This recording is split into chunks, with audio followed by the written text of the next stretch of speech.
మనం రోజులు డిలే నిరాహార దీక్ష చేస్తున్నాం. ఈరోజు 94వ రోజు. మన ఆదోని పట్టణానికి విచ్చేసినటువంటి పెద్దలు పద్మశ్రీ మందాకృష్ణ మాదిక్ గారికి మా ఆదోని జిల్లా జేఏసీ తరఫున వినతి పత్రం ఇస్తున్నాం. 5 నియోజకవర్గాలకు కేంద్ర బిందువు అయినటువంటి ఆదోనిని జిల్లాగా ప్రకటించాలనేటువంటి డిమాండ్తో 5 నియోజకవర్గాల్లో కూడా దీక్ష శిబిరాలు నెలకొల్పడం జరిగింది. ఇప్పుడు ఆదోనిలో 93 రోజులు కంప్లీట్ చేసి 94 రోజు చేస్తున్నాం. 5 నియోజకవర్గాలకు కేంద్ర బిందువు ఎందుకంటున్నామంటే ఆలూరు, ఎమ్మిగనూరు, పత్తికొండ అన్ని నియోజకవర్గాలకు కూడా 35-40 కిలోమీటర్ల అందుబాటులో ఉన్నటువంటి ఆదోని జిల్లాను కేంద్రంగా ప్రకటించాలని కోరుతున్నాం. అదేవిధంగా అన్ని అర్హతలు ఉన్నాయి ఆదోనికి. రవాణా పరంగా కావచ్చు, జనాభా పరంగా కావచ్చు, భౌగోళికంగా కావచ్చు, రెవెన్యూ పరంగా. మరి గత నెల 6వ తారీఖున మన ముఖ్యమంత్రి వర్యులు చంద్రబాబు గారు ఎమ్మెల్యేలకు వచ్చిన సందర్భంగా వినతి పత్రం ఇవ్వడానికి పోయాం. కానీ వినతి పత్రం తీసుకోవడానికి బదులుగా ఆదోని జేఏసీ నాయకులందరినీ కూడా ఎమ్మిగనూరు పోలీస్ స్టేషన్లో నిర్బంధించడము చాలా బాధాకరమైనటువంటి విషయం. మరి పెద్దలు మందాకృష్ణ మాదిక్ గారు మా వినతి పత్రాన్ని స్వీకరించి సీఎం గారికి ఈ విషయాన్ని ఆయన దృష్టి తీసుకెళ్లి ఆదోని జిల్లాగా ప్రకటించాలనేటువంటి న్యాయమైన అర్హతమైనటువంటి కోరికను ఆయన సీఎం దృష్టికి తీసుకెళ్లవలసిందిగా విజ్ఞప్తి చేస్తున్నా. నా పేరు రఘురామయ్య.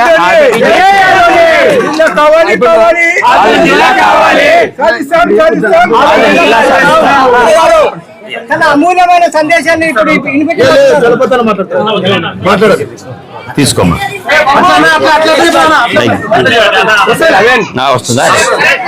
ఈరోజు మా ఇందర్ నగర్ ఏరియాకి వచ్చినటువంటి గౌరవనీయులైన శ్రీ మందాకృష్ణ గారికి హృదయపూర్వకంగా ఆయనకి శుభాకాంక్షలు తెలుపుతూ మా ఎంఆర్పిఎస్ మన ఏరియా తరఫు నుంచి ఆయనకి కృతజ్ఞతలు చెప్తున్నాము. ఈ కార్యక్రమానికి ముఖ్యంగా ఆయన రావడానికి కారణం ఏమంటే మన ఇందర్ నగర్ లో ఉద్యమకారుడైనటువంటి శ్రీ గోవిందరాజులన్న గారికి ఆయన చనిపోయినప్పుడు అందుబాటులో ఉండకపోవచ్చు అన్న ఈ సందర్భం దాదాపు ఇన్ని రోజులకి గుర్తుపెట్టుకొని ఈ కర్నూలు జిల్లాకు వచ్చినప్పుడు గుర్తుపెట్టుకొని ఈ రోజు మా ఏరియాకి రావడము మాకు చాలా సంతోషకరమైంది. అలాగే వాళ్ళ కుటుంబాన్ని పరామర్శించినందుకు కూడా మాకు థ్యాంక్స్ చెప్తున్నాము. ముఖ్యంగా అన్న గురించి ఒకే ఒక మాట నేను చెప్పదలుచుకున్నా. 1996లో అన్న సైకిల్ యాత్ర చేసేటప్పుడు కుప్పం నుంచి చంద్రబాబు నాయుడు ఇంటి వరకు సైకిల్ యాత్ర చేసేటప్పుడు మేము అన్న ఆయనకి అంబేద్కర్ సాగర్ ట్యాంక్ బండ్ దగ్గర ఆయన విరమించేటప్పుడు జరిగింది. మేము ఆ రోజు చూసినాం ఆ రోజు అన్నని. ఆ రోజు నుంచి ఇప్పటి వరకు అల్లు పెరుగనే వీరుడు ఎంఆర్పిఎస్ అనే ఉద్యమాన్ని ముందుకు తీసుకెళ్తూ మన ఎంఆర్పిఎస్ వాళ్ళకి ఒక టానిక్ లాగా ఒక ఉత్సాహాన్ని 30 ఏళ్ళైనా కూడా తగ్గుకోకున్నట్లు చేస్తున్నటువంటి ఈ నాయకునికి మేము పాదాబంధనాలు చెప్తున్నాము. ఇలాంటి సంతోషం మాకు ఏరాకు వచ్చినందుకు.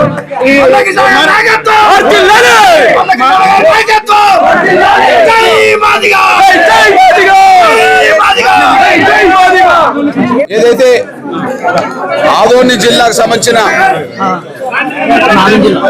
ఆదోని జిల్లా సాధన సమితి ఏదైతే జాయింట్ యాక్షన్ కమిటీ ఉన్నదో ఆ కమిటీ ఇచ్చిన వినతి పత్రం ఏదైతే చూస్తే ఖచ్చితంగా ఆదోని నూతన జిల్లా ఏర్పాటుకు దానికి అన్ని అర్హతలు ఉన్నాయని చెప్పి ఒక నూతన జిల్లా ఏర్పాటు చేయడానికి ఎన్ని అర్హతలు ఉండాలో ఒక నూతన జిల్లా ఏర్పాటు చేయడానికి ఎన్ని అర్హతలు ఉండాలో అన్ని అర్హతలతో పోల్చుకుంటే ఇంకొక 10 అదనపు అర్హతలే ఆదోనికి ఉన్నాయని నేను భావిస్తున్నా. ప్లీజ్.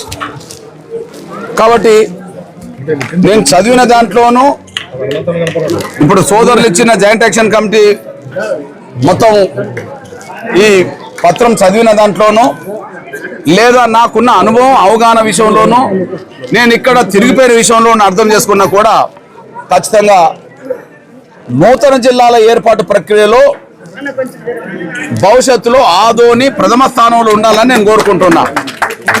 ఎందుకంటే ఒక్కసారి మనం కడప జిల్లాకి వెళుదాం.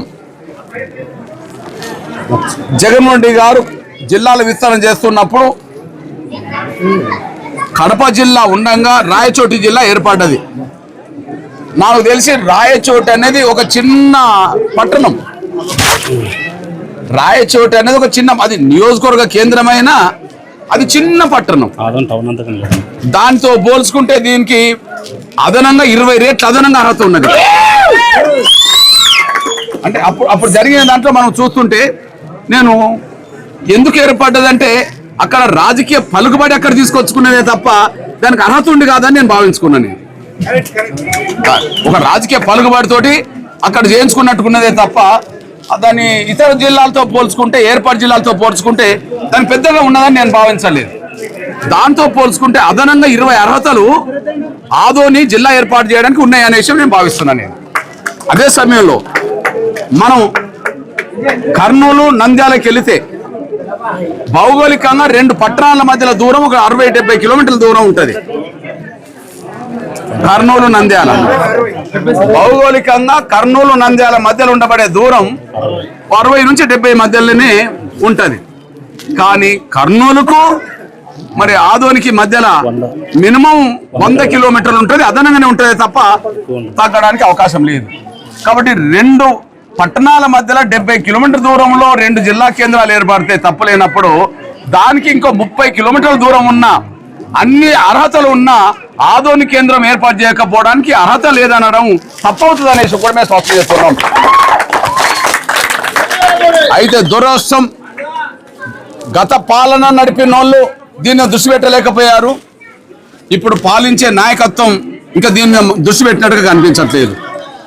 గత పాలించిన వాళ్ళు దీన్ని దృష్టి పెట్టలేదు, రుజువు అయిపోయింది. ఇప్పుడు పాలన నడుపుతున్న వాళ్ళైనా దృష్టి పెట్టవు అనే విషయంలో ఇంకా ముందుకు రాలేకపోవడం బాధాకరం. మీ వినతి పత్రం తీసుకొని దీనికి అర్హతలు ఉన్నాయి లేని విషయం పరిశీలించి మరొకసారి అందరితో మాట్లాడి ఒక నిర్ణయానికి వస్తామని చెప్పడం భావ్యమవుతుంది. కానీ మీరు ఒక జిల్లా ఏర్పాటు దిశగా జరుగుతున్న ఉద్యమంలో మిమ్మల్ని నిర్బంధం పెట్టడం, అరెస్ట్ చేయడం అనేది అది భావ్యం కాదని చెప్పి ఎంఆర్పిఎస్ భావిస్తున్నది. భవిష్యత్తు రోజుల్లో మీ పోరాటంలో ఎంఆర్పిఎస్ భాగస్వామ్యం అవుతుంది, నేను కూడా భాగస్వామ్యం అవుతా. దీనికి 30 కిలోమీటర్ల పరిధిలో ఏ 5 నియోజకవర్గాలు అయితే మీరు పేర్కొన్నారో దాదాపు మినిమం 10 లక్షల పైగానే 10-15 లక్షల మధ్యలో 13 లక్షల మధ్యలో జనం ఉంటుంది. అదే సమయంలో అర్హత ఉన్న నియోజకవర్గాలు, హెడ్ క్వార్టర్లు, వాటన్నిటికీ కేంద్ర బిందువు ఆదోని కనుక ఖచ్చితంగా ఆదోని జిల్లా ఏర్పాటు జరిగేంత వరకు ఈ పోరాటంలో ఎంఆర్పిఎస్ భాగస్వామ్యం అవుతుందని కూడా గుర్తు చేస్తూ ఖచ్చితంగా సాధించేంత వరకు పోరాడదామని కూడా గుర్తు చేస్తూ బయలుదేరుతాం. ఈరోజు పద్మశ్రీ మందాకృష్ణ మాదిగ గారు ఇందిరానగర్కు విచ్చేసిన సందర్భంగా ఆదోని జిల్లా సాధన జేఏసీ తరఫున ఆయనకు వినతి పత్రం ఇవ్వడం జరిగింది. మా వినతి పత్రం తీసుకొని ఆయన మాట్లాడినటువంటి తీరు అభినందనీయం. స్పష్టంగా ఆదోని జిల్లాకు అన్ని అర్హతలు ఉన్నాయి, అన్ని అర్హతలు ఉన్నటువంటి ఆదోని జిల్లాను ప్రకటించకపోవడం అనేటువంటి చాలా బాధాకరమైన విషయాన్ని ఆయన కూడా తెలియజేయడం. మిగతా జిల్లా ప్రకటించిన జిల్లాలతో పోటీ పడిన కంపేర్ చేసినట్లయితే ఆదోని జిల్లాకు 10 రెట్లు 20 రెట్లు అధిక అర్హతలు ఉన్నాయని తెలియజేయడం అనేటువంటిది చాలా అభినందించినటువంటి విషయం. మరి వీరు జిల్లా సాధించేంత వరకు, ఆదోని జిల్లా సాధించే వరకు ఎంఆర్పిఎస్ మేము మీ ఎంట ఉంటామని ఆయన చెప్పినందుకు మేము మందాకృష్ణ మాదిగ గారికి ప్రత్యేక ధన్యవాదాలు తెలియజేస్తున్నాం. మరి ఇంత ఒత్తిడిలో కూడా ఆయన ఆదోని జిల్లా విషయమై దాదాపు 5 నుంచి 10 నిమిషాలు మాట్లాడడం అనేటువంటిది చాలా అభినందనీయటువంటి విషయం. మరి మా ఆదోని జిల్లా జేఏసీ తరఫున ఆయనకు ప్రత్యేక ధన్యవాదాలు తెలుపుతున్నాం. నా పేరు రఘురామయ్య, జేఏసీ నాయకుడు.